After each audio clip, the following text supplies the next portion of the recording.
would you send U.S. peacekeepers to support the European peacekeepers? Would you do any sort of U.S. No, we're going to support Europe, yeah.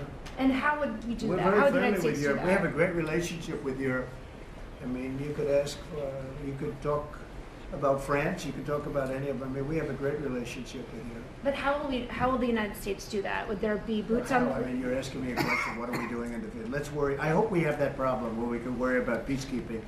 We got to get there first, but I hope we have the problem of worrying about peacekeeping. That'll be the easiest problem, I think, JD, that we've ever had. That would be part of the deal, presumably, that the Ukrainians would want. We'll do it at the time, but peacekeeping is very easy. It's making the deal that's very tough. And again, nobody was speaking to Russia at all.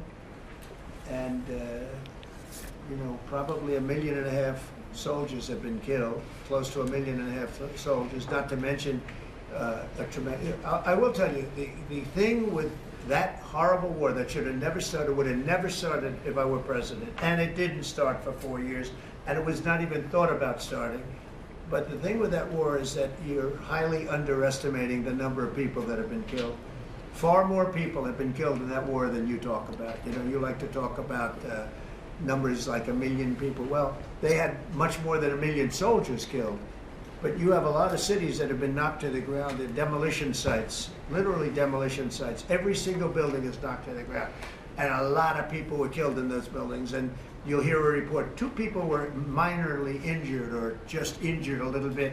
No, people were killed by the thousands. And there are a lot more people killed in that war than the media wants to talk about, because Biden did a horrible, horrible job. He should have prevented that war. He could have prevented that war. Putin would have never gone in. I'll tell you one thing. He would have never gone in. That war would never have taken place if I were president. I think what people are trying to understand, Mr. President, is how would the United States, what would you be willing to do to support this European peacekeeping effort? Would there be... Again, you're asking me the same question. I'm just trying. How many times do you have to answer?